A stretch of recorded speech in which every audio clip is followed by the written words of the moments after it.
bud. Edward's voice quaked as he spoke into the receiver. Dad? Is everything all right? Edward could only manage short breaths. He was dizzy and exhausted.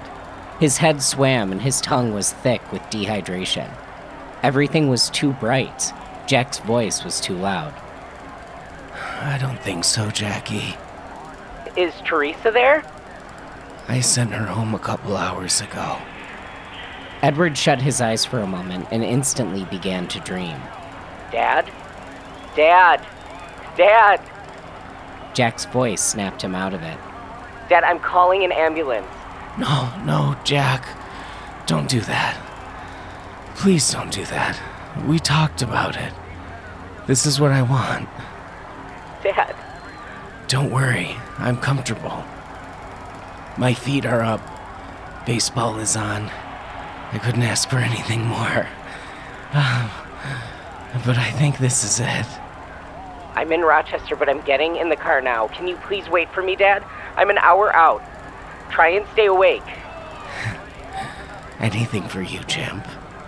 But if I don't make it... Edward caught his breath. Tears stung his eyes. Dad, you have to hang on for me. If I don't make it... I love you, buddy. I'm so proud of you. There was a long pause on the other end. I love you too, Dad. Jack's voice broke. No, I don't want you talking on that thing while you're driving. I'll wait up for you. Okay, I'm leaving now. Edward's breaths got shorter. I'll pay for your gas when you get here. I think there's a 20 in my wallet. Shut up, Dad. Laughed Jack. I love you. I love you. I'm leaving now. I love you. Edward ended the call and put the phone on the end table. There was a halo around his vision. He put on his oxygen mask and willed himself to stay awake. He glanced at the TV. The Toronto Blue Jays were down by 2. Oh, hell. He wheezed. He turned off the TV. He'd seen the Blue Jays lose enough for one lifetime. Edward closed his eyes for a moment and fell into a shapeless dream. Everything was bright white.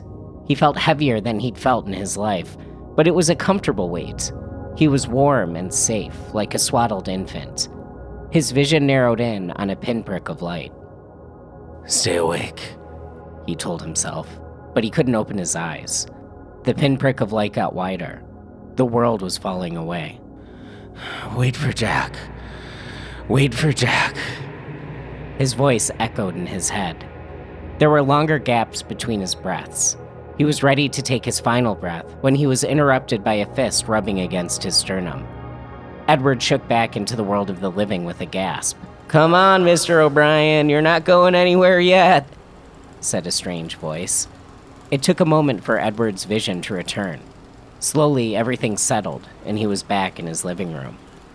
A man with a square jaw, dimpled chin, black hair, and dark eyes leaned over him. His nose was nearly flat, like a boxer's, and his skin was sallow, wrinkled at the corners of his eyes and his mouth. The man could have been in his 30s or his 60s. He was dressed in an unflattering, wrinkled black suit with a black tie. While not traditionally handsome, his rough face was strangely attractive. "You awake? You gonna hang in there for me?" asked the man. Edward stared at him. If you're with hospice, you can go home. I got a DNR. You know what that means? Wheezed Edward. The man laughed and pulled up a chair. He faced Edward in his Barcalounger.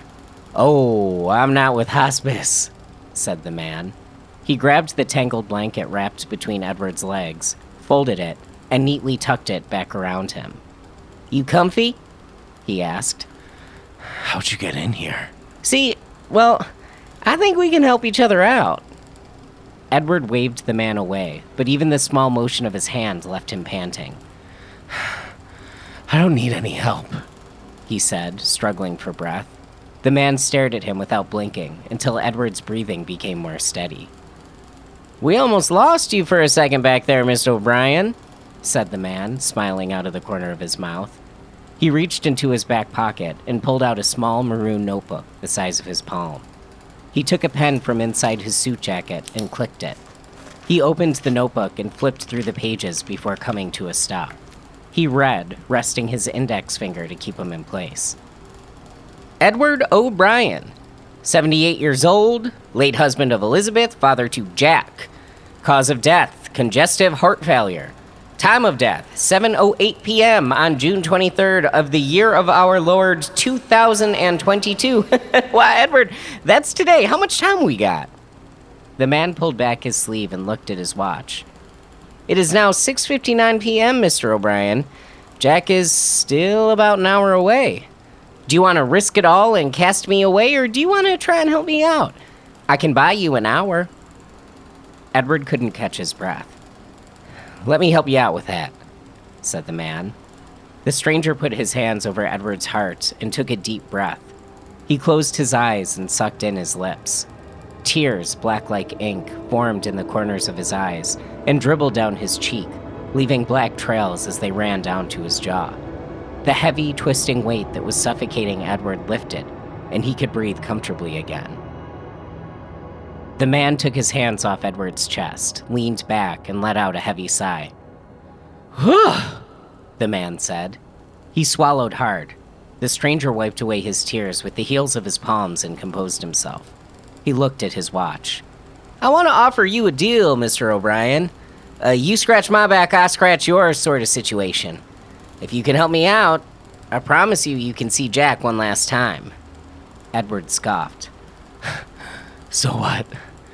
You're gonna tell me you're an angel? The man's face twisted and he bit his lower lip. No, I'm afraid there's no such thing. But there is a life after this, I promise you that. I'm here to take your pain away, but you gotta help me out. I'm not in any pain. Medicine's working just fine, thanks. No, not like that, said the man. Memories. Sadness. Whatever kept you up at night all these years, things you'd rather forget. I need you to tell those things to me. I'll write them down in my little book and take them away from you. Then you're free to go. Edward laughed. Like some sort of a deathbed confession? I'm not Catholic. I don't believe in God. I'm not afraid of hell. The man sat back and crossed his arms. We don't go to hell. Just our memories do, said the man. Edward laughed. The man didn't. Then are you telling me bad people get into heaven? No. Well, not right away. And there is no heaven, no God, no religion. Just paradise. There's a hell, but like I said, no one's there.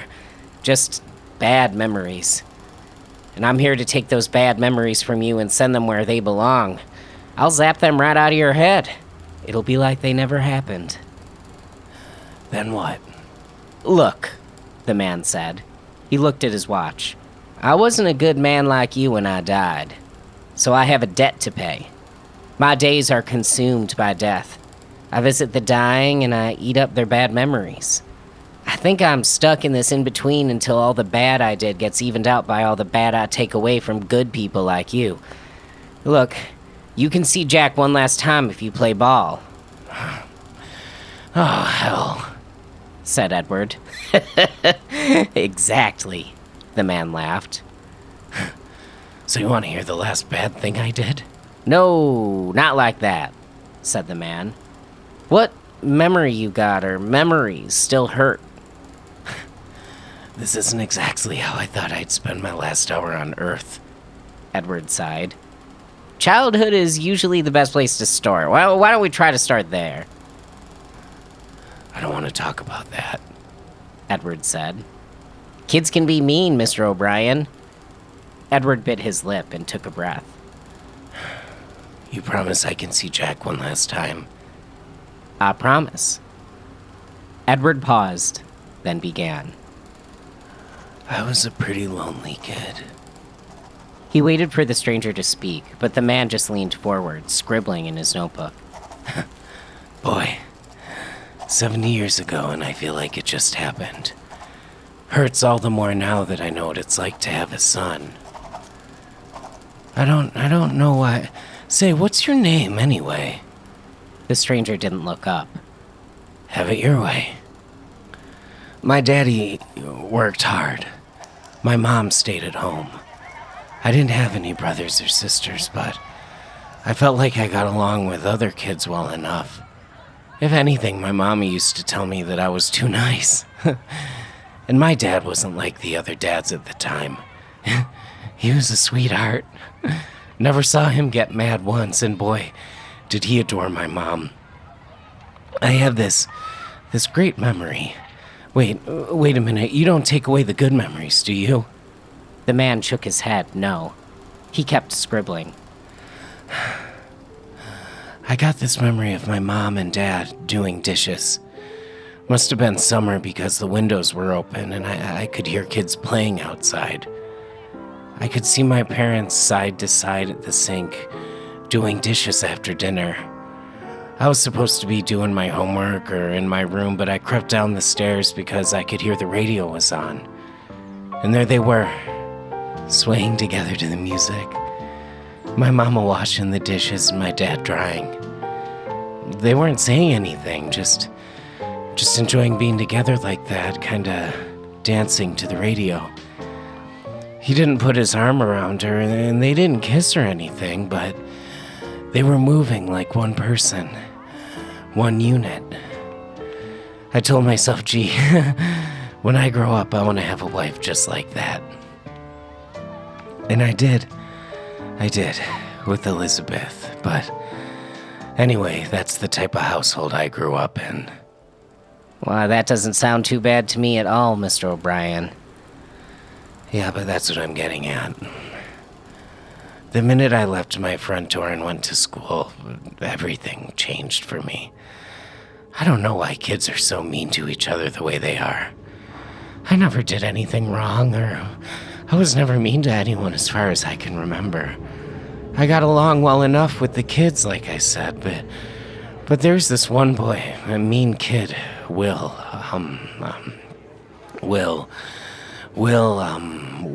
something or other. I can't even remember his last name.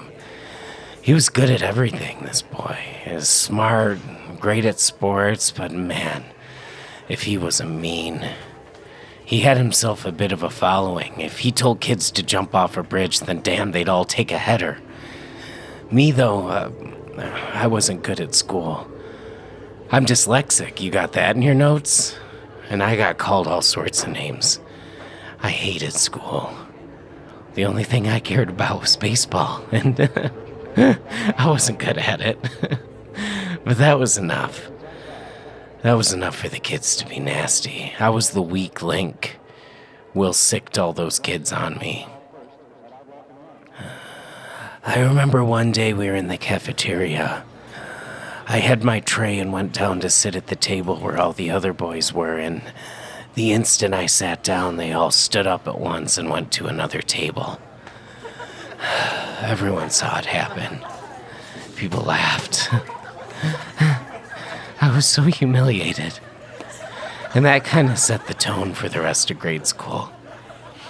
Sitting alone in the cafeteria every day and all that. Edward continued despite his breathing slowly becoming more and more strained.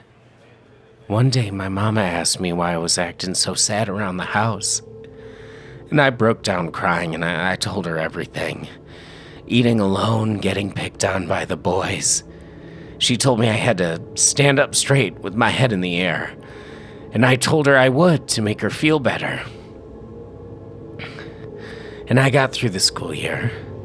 Things didn't change, they just got worse. I was still feeling pretty blue, and my mama told me I should play baseball and make new friends. That sounded like a good idea for me. So she took me down to the library and signed me up, and a few weeks later I got a letter in the mail telling me what team I was on and when our first practice was. I was so excited. My dad and I went out, and he got me a mitt, and we'd play catch after dinner. I couldn't wait for my team's first practice, but When I showed up to practice, guess who's there? Will. Will and the gang. If it were a story, you wouldn't believe it. Edward had to take a moment to catch his breath. He started back up. I just remember that kid Will. He had an arm. He was pitcher and we all got in line for batting practice and wham! He was just sinking them right to the catcher. No one could hit off him. Well, it was my turn and I went up. I thought to myself, if I could hit off him, maybe that'd turn things around for me. But when I got up to bat, it was just boo. Boo! All the kids on the bench started hollering. Bean him, a kid shouted. Jesus. I don't even know where the coaches were. Who knows if we were even being supervised. It was a different time. So this kid, Will, he has a smirk on his face. He waves me away with his glove, telling me to get off the plate, but I stood there with my head held high, like my mama told me I should.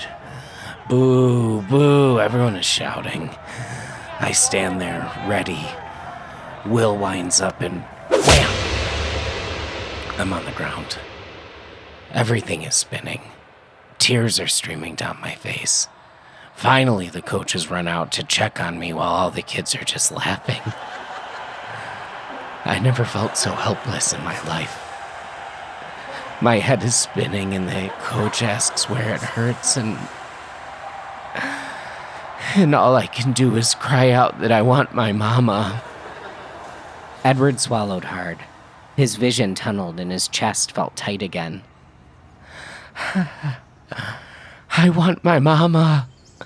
I remember crying. I want my mama. I can hear myself saying it, and boy, I can still hear the kids laughing. And I guess that was my next few years in school. Couldn't go down the hall without hearing "I want my mama" shouted by who knows who. And Will hit me right on the side of the face. He broke the bone. He just fucked it all up. My left eye has been dilated ever since. Messed up my depth perception. I could never play baseball again. I couldn't even play catch with Jack. Now I just watch it on TV. Or I watched it on TV, I guess. My mom picked me up from practice that day. I had a black eye, tears streaming down my face. She asked what was wrong, and I couldn't tell her. I just sat there, quiet. And I remember seeing tears running down her face, too. I can't really remember seeing her and my dad doing dishes like they did for a long time afterward. I'd hear them whispering, but when I'd walk into the room, they'd get all quiet and ask how I was doing, and my dad would ask if I wanted to play catch. It went on like that for a long time, so I guess I just threw myself into the books and powered through my dyslexia on my own. Nothing better to do. I suppose I didn't really make any friends until college after that. Edward folded his hands on his stomach. His breathing was labored again, and he looked to the man for help. The stranger stopped scribbling. Black tears streamed down his face. He wiped them away with his shirt and regained his composure. Anything else to add? Or, would you like me to take this memory away from you? The man asked. Can you help me out with my breathing? Asked Edward. I can't, said the stranger. We're running out of time. Is there anything else you'd like to add? Edward thought for a moment. Yeah, I got something else to add. Shoot, said the man. Jack, he began. No, don't worry, Mr. O'Brien. You'll see him. He's close. No, that's not what I meant. He took a deep breath and began. I don't care about myself. I'd go through it all again if it meant I could have protected Jack better. Protected him how? Edward laughed and then began to cough, struggling to catch his breath.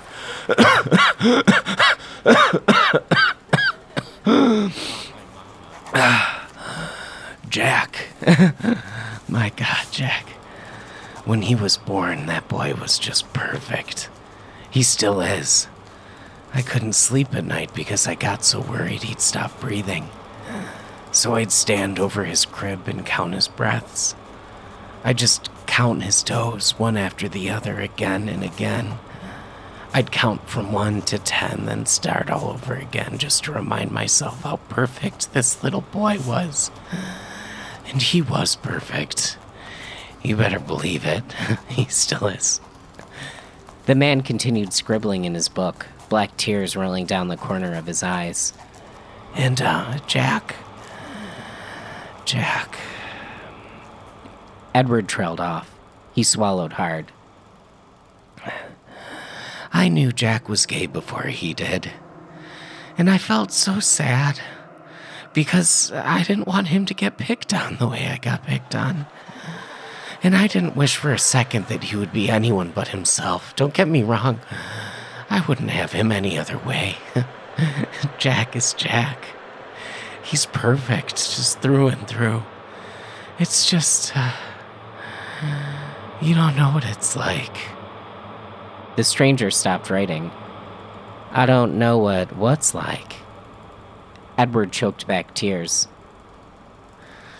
You don't know what it's like to watch your kid walk down the driveway and to the corner of the street and see him stand there, all tiny with a big backpack on his shoulders and worry that he's gonna get bullied. You don't know what it's like to imagine your own son having to eat alone in a cafeteria and getting called names or worse. Edward got choked up and began to weep. He cried for some time and then regained his composure. Jack, though, I was worried about him. I remember picking him up from school. He must have been, 8 years old. I think he was 8. He was really quiet, and we drove for a bit in silence. My heart was broken in half. Call me a coward, but I couldn't bear to hear him tell me any nasty thing one of those kids would have said or done to him, but finally I swallowed it and asked him if he was all right. He was quiet for a bit and then turned to me and God. And then he said, "It makes me sad when kids are mean." I asked him who was mean to him, and he shook his head no. He said, "No, nobody. I don't care if I get teased." He said it made him sad to see other kids get picked on. He said that if he were a mom or a dad and his kid came home sad, then it would make him feel all sad too. My God, 8 years old saying something like that. And then he says to me, "I guess that's why I gotta be nice to people, huh, Dad? If people had half the heart he's got, the world would be a lot better place." That's my boy. He's stronger than I could ever be. Just look at him now, Jesus Christ. His husband, Derek, and their perfect little girl. The stranger wiped dark tears from his eyes. "Can I show you something?" asked the man.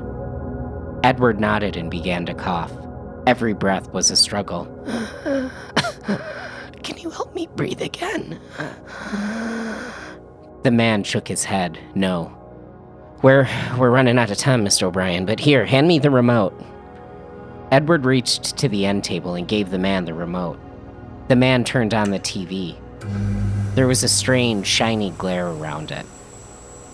After a moment, the TV came into focus. The image on the screen was of 2 men in front of a sink.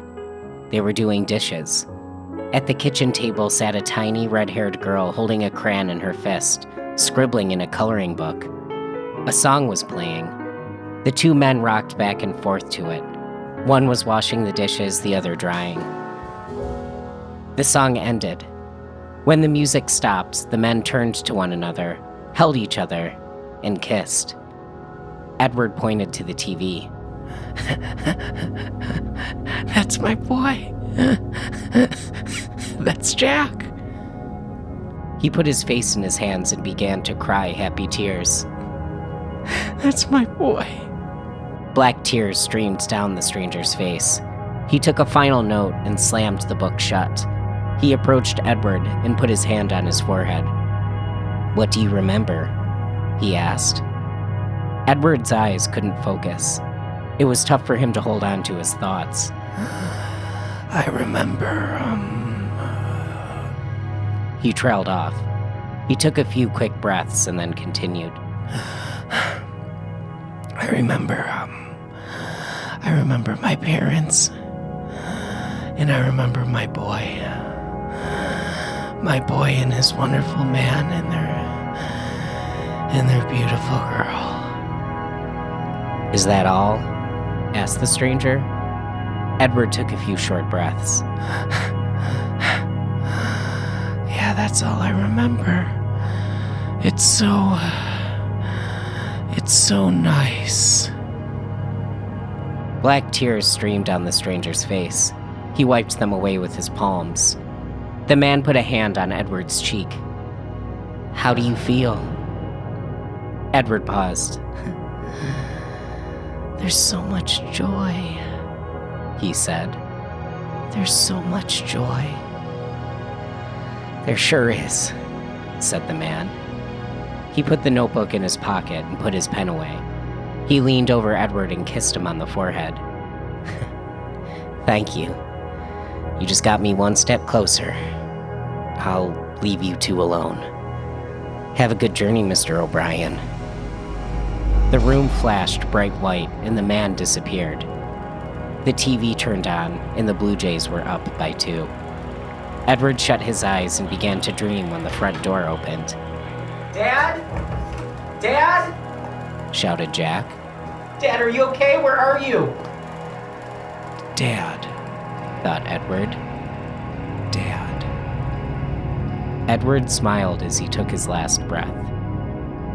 Hearing Jack say Dad was the most perfect thing in the world.